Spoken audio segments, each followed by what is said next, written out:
What's good, y'all? What is absolutely good? Um, I have a lot of videos I got to do today. I got to do how to get away with murder. But before I start, I want anybody who's going to review this or who's even viewing this, watch the whole review. Watch the and if you like it, please subscribe. We're growing. My channel is growing. I've only been doing this for about 2.5 months, and I have over 5,000 views. The subscribers are growing, and I appreciate the ones who have subscribed. But we want to do this.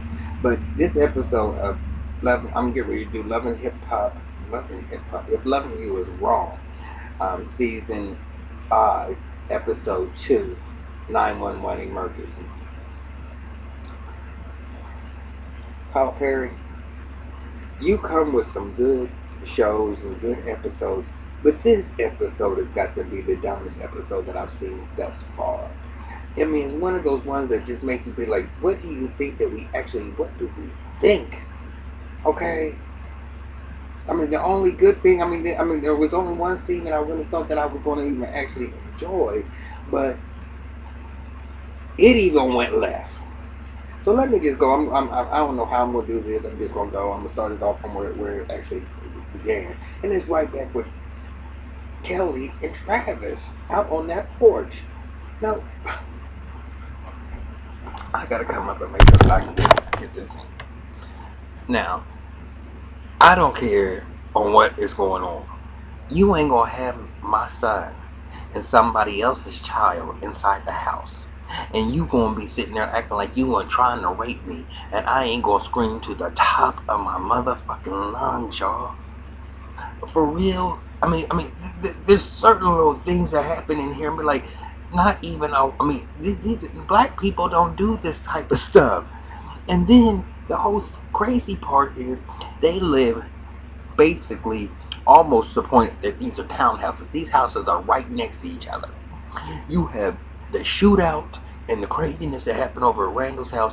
That when she two doors down, she ain't heard a damn thing. Okay, but still, Alex is still in the house. Ain't called no damn police yet. Now I know that the time frame we'd be like, well, nobody ain't called that. Tyler Perry's time frame is different than the actual time frame. What we might think is going over a whole period of time really might be, we might say it's been days or whatever. No, the cops ain't got there. Really, in Tyler Perry's mind, this has only been about 10, 15 minutes, I guess. But Kelly is over there trying to fight off Travis. Now, bitch, what is wrong with you? You got a girlfriend who works in the police department. You know Lucius, because your other girlfriend is dating a cop. You know all these people in the police station, and you mean you ain't calling no cops, and you just hiding it. And then your son has to come out and see the mess, and he knows something going on, and you talking about no, baby, I'm all right. Bitch, come on now. I mean, that's just not logical, and I'm not gonna spend no whole bunch of time on shit that just don't motherfucking make sense. You got your girlfriend, Essie. So you calling the police, and but then you tell Justice go ahead and go to bed, and he didn't question you or whatever, and you still acting up dumb, and then you gonna be over there acting like you doing the dishes, and don't do it. Please don't do it, because I don't got time for that. I don't have that to do where they do that shit, and I do not know all and that and above, and just in a nutshell. And who comes tapping at the kitchen window like a psycho? But you got your kids in there. And then later on in the episode, Essie, y'all. So that's that craziness. So now we in the jail. Julius is in there, and he's what's the name, and he's talking shit. And that's Esperanza. I mean, and that bitch, she might be fine, but that bitch just gets on my nerves in every which way and shape and form. Cause she has got to be the dumbest bitch that there is. She is worse than Natalie, y'all. I know some people say Natalie gets on your nerves, and I do. I mean, I'm saying that she does get on my nerves because she got this good man, and she's going through all these. Bitch, recognize you got a good man. Stop. Oh, I've been hurt in the past. So why wasn't you like that in the motherfucking past? And that shit wouldn't happen. Now all of a sudden, now that you have the real deal, your ass gonna push him away because you acting stupid. But that's not even in the storyline right now. Okay, I'm just saying. Esperanza's starting to get on my nerves, y'all. She come in and she see Julius. Julius, what are you doing in here? Well, bitch, he's behind bars. What the fuck you think he's up in here? I got arrested. Good. So she go over there and she asks Ben, what happened? She said, I don't know. Ask the rookie. He's the one that brought him in here. Andrew, what happened? He said he was drinking and driving. He was driving real. He was speeding in his car after coming from his daddy's funeral. And she said, "Oh, I figured." She said, "Did he tell you who he was?" He said, "Yeah, he's a sponsor, whatever the cartel's name is. Like I can't remember or whatever." And she said, "You need to be careful." He said, "What's that mean?" Just what I mean. Be careful. Now, bitch, this is my thing. How y'all sit there and don't have no control over this whole city, and you dealing with all these? That's probably do you not understand what your judging character is? You with Eddie, who's a psycho, off the chain. Everybody on the show wants him dead, and then you mess with dumbass Julius. These are your picks. You need to go back to the drawing board, bitch, because you are not a good pick on men, and I would never take no advice from your dumb ass either. Okay, I mean, if there's nobody on the whole show that I would take any advice from, but she had the nerve to be saying that. And so Ben, another Tyler Perry move. This is Mr. I Got Shakes looking like the bitch of the motherfucking year. Okay, okay. Now all of a sudden, he got the balls that is just as big as a motherfucker. You would think he's slanging like a motherfucker right there. I'm annoying your motherfucking ass. He said, Rookie, why you sit there and arrest the cartel? He said, no, mind your own business.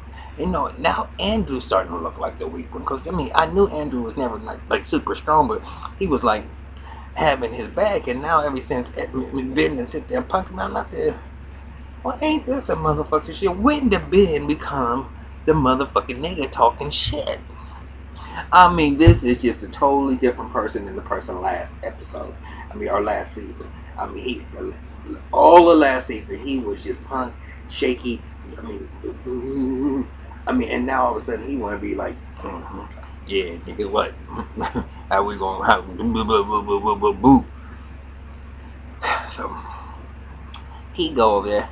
Hey, whatever his name is. How you doing, sir? And he's going over to kiss. You want some coffee? He said, nah, I don't want no coffee. I want to get the fuck up out of here. He said, well, we gonna make sure we can sit there and make that happen. And I'm sorry for this inconvenience from the rookie over here. And he said, yeah, he need to know who. Yeah, he said, he needs to know who he's fucking with. He said, what's your name? He said, Ben. He said, what happened to your hand, Mr. Ben? He said, I had an accident. He said, did Eddie shoot you? And then the whole hard and all that motherfucking shit. Sucker, no, I think you have a mistake. He said, no, I don't. He shot you, didn't he? He said, because he shot me, too. You want to know where he shot me? And so what? He said, what? He said, I know. And he said, come on closer. He said, did he shoot your ass? And he said, oh, you just trying to keep on kissing up, motherfucker. It might get you somewhere. And that's all Andrew's motherfucking ass is doing. Is trying to kiss up to his ass. He said, no, matter of fact, yeah, I do want some coffee. Go ahead and give me some coffee. And so he went over there and he was like, why are you getting him some coffee? That's going to destroy the breathalyzer. Well, did you take it yet? He said he's refusing to take one. Well, he gonna go ahead and give him the coffee.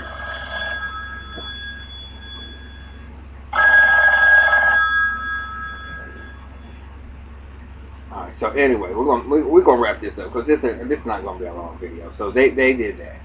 So now we're sitting there back over with Alex. Alex going crazy, calling out everybody. And her dumb ass is sitting there acting like cuckoo for Cocoa Puff. And I'm saying, come on, bitch, you ain't calling no police yet. You done went over to the house and seen the blood trail. Ain't nobody said there done anything. But this is starting to not make no sense. And then we get over to, remember from there, she's sitting there calling different people. Then we get from there, Lucius I mean, they finally get to Joey and Vaughn and what's her name? What, not Twanda. What is her name? The old girl. I can't even remember what her name is, but and I can't remember what the son's name is. Shonda. No, it's whatever the crazy woman, the one that was dating Julia's father's name. I can't even remember what her name is. I'm going crazy. I can't think about it right now.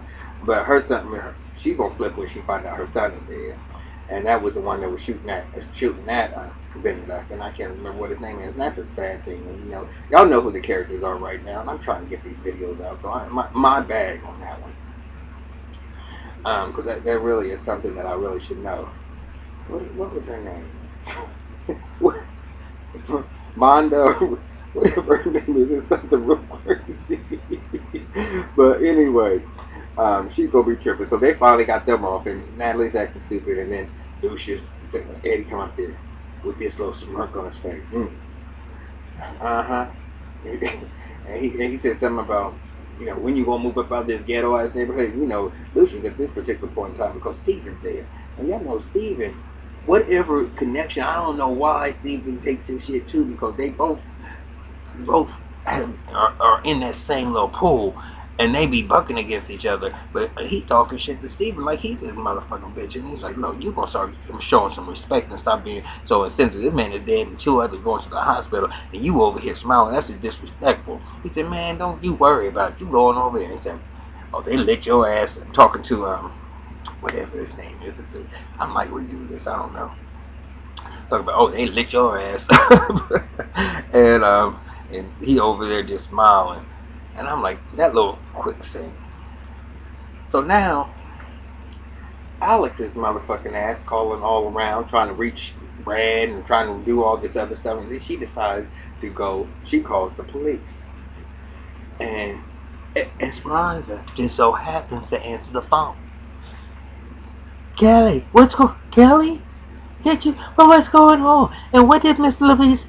And Kelly, I mean, she's doing this crazy cry, and I'm not going to even be able to go through all the scenario, how she was crying and react, because I can't do it. But all she was doing was just couldn't get the words out. And she said, oh, wait a minute, you got to tell me. So who was over there? She said, Miss Louise is over there and she needs help. Well, where is she? Exactly, where is she? She's next door, bitch.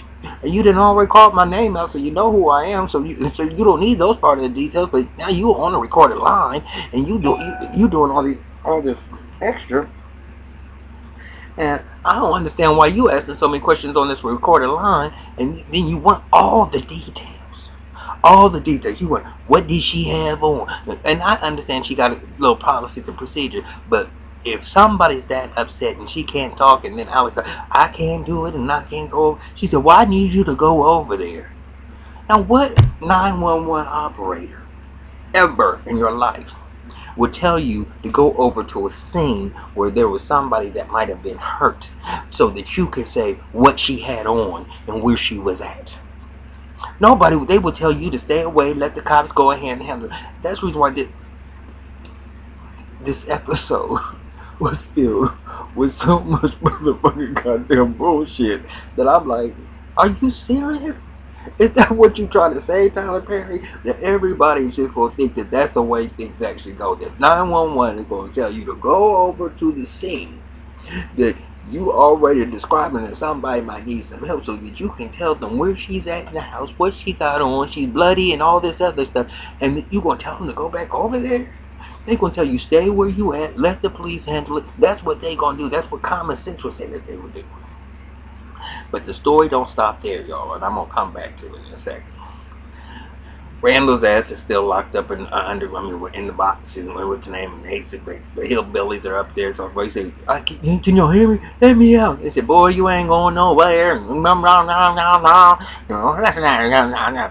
yeah, you gonna be like, and they just sitting there, I'm like, ain't this a motherfucker? Yeah, how many weeks is he gonna stay in that motherfucking box? For us, which really, for Tyler Perry, is only like maybe a couple hours, okay? But it seeming like he's been in that box forever. But this is the part that gets me. I was like, oh, this is the part. When they gonna sit there and fuck? Marcy's sitting in the house in her robe or whatever. She hears Brad Geary coming. She jumps up, runs into the other room like she was in her bedroom and like she was asleep. And then she come out like, hey, you home? And then she come in there and she's doing all this shit. Well, where'd you go? Who was you with? And she was definitely flirting with him. And you know what, Brad? I'm Marcy. I was sitting there saying that the only cool people was you and Brad on this show because y'all two was innocent victims and y'all came together, and there must be a reason that y'all came together. Stop all this motherfucking cat and mouse game, and that's what I thought she was getting ready to do when she was in the room, came out and was doing that little flirt. I was going there. As soon as when she was, doing that, and he picked up on her vibe. She said, "Well, you didn't ask me." I said, "Well, come on, let's go." We're talking about go for a ride. And she said, "Oh, I gotta work in the morning." He said, "See what I'm talking about?" He said, and I was riding. I just felt like, you know, there must be a reason why this has happened. Maybe it was deliberate. Maybe for us to be able to come together. I mean, we can rewrite our story any way we want to. We can move to another city and it just be me and you. And now the bitch is gonna be acting like she don't want no more, talking about apartments and shit. Bitch, y'all bitches cannot do that shit. Y'all, but you just can't play with nobody's emotion. And I'm not even talking about that. If I was playing cat and mouse with somebody and I wanted somebody, and I knew I had them, and I decided, okay, I'm going to sit there and take a chance with them, which I thought that's what the direction she was going with this thing, that she really threw me for a loop, because then she went back to that whole teasing and you need to, I got to know a couple places where you can stop that bullshit, man. You was just sitting in the couch waiting on him to come home. There is no other way. I mean, that whole scene just was like so cuckoo. But now, goofball Alex, and this is this is a couple of days ago that this came out, and I know I'm old, so y'all done had about 10 million reviews by now. But goofball Alex gonna run over to Kelly. Yeah, open the door. Kelly all up on the couch underneath the covers, acting all motherfucking stupid because she don't know where Travis motherfucking ass. Are you alone? And she said, yeah, I'm alone. She opened up the door and she going through her dramatics. Kelly did her dramatic, and then of course you know how her and us, well, what's going on? And she said, I can't tell you, he took the baby, and I gotta go find him, and I gotta go, just check over at the house, and I'm like, what the fuck is going on here? You sitting there, Kelly got her own motherfucking issues. All this shit happening in this one neighborhood, and nobody don't know shit about what's happening. How's Alex right next door? All this shit is just going on, and nobody don't know about what nobody's doing. And y'all supposed to be besties and so close and so friends, and it just so happens that you gonna call 911, you gonna get Esperanza. What city is this? And how long does it take for the cops to get to a scene?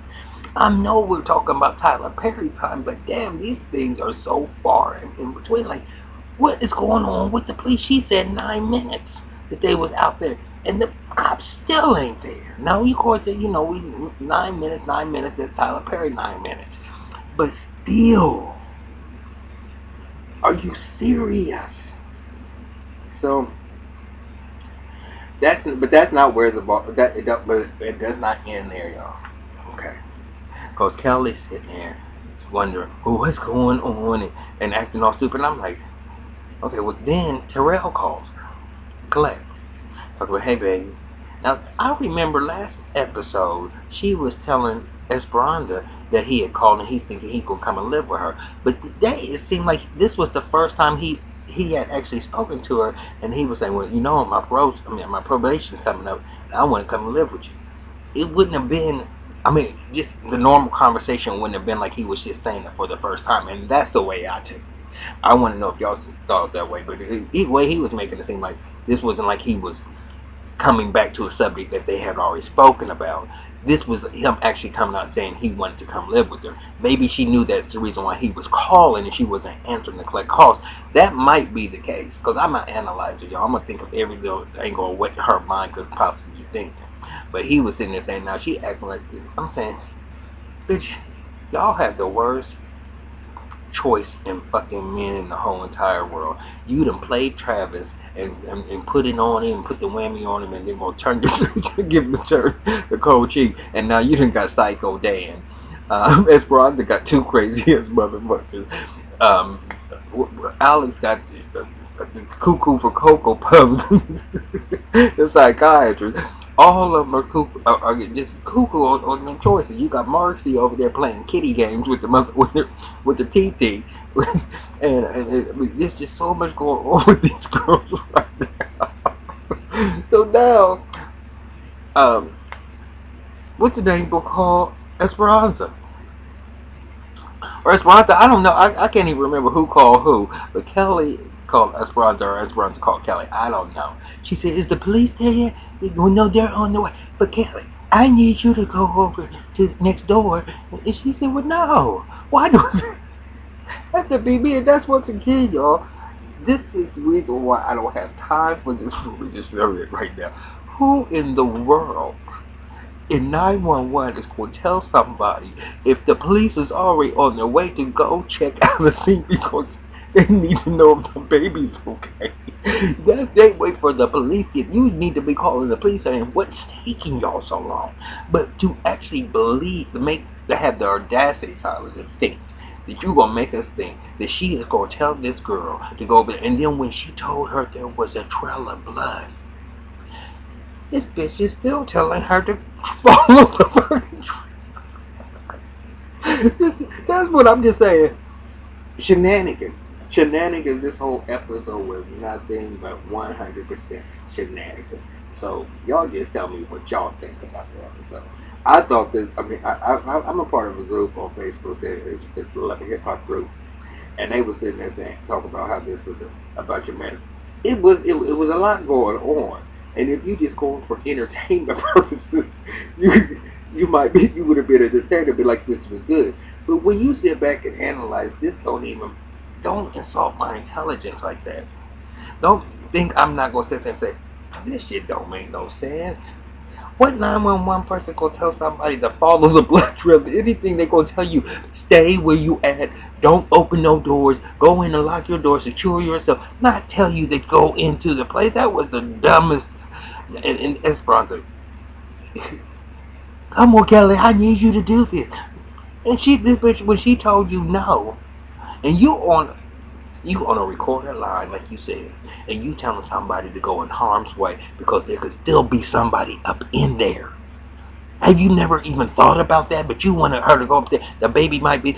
Alex had already told you that he had taken the baby. So how's the baby gonna be up in there? Dumb. Okay, so anyway, I think this was a dumb episode. So I mean, that's all I've done. I mean, I don't believe I took so this long to be able to get that out, but I could. I just actually watched it all the way through, and I just like, is this serious? Let me get this on out. Anyway, subscribe, like, and I will see y'all soon with another one for How to Get Away with Murder, because that's just shenanigans too. Because the bitch is back at it, and at least can't live a normal life. Everything gotta be secret games and everything. So anyway, talk to y'all soon. And if not, if I don't get How to Get Away with Murder, I will do it on Sunday before I do Basketball Wives or what's the name. But y'all will get that. It might be a couple of days late, but it is what it is. Peace out. I'll talk to y'all soon. Love you.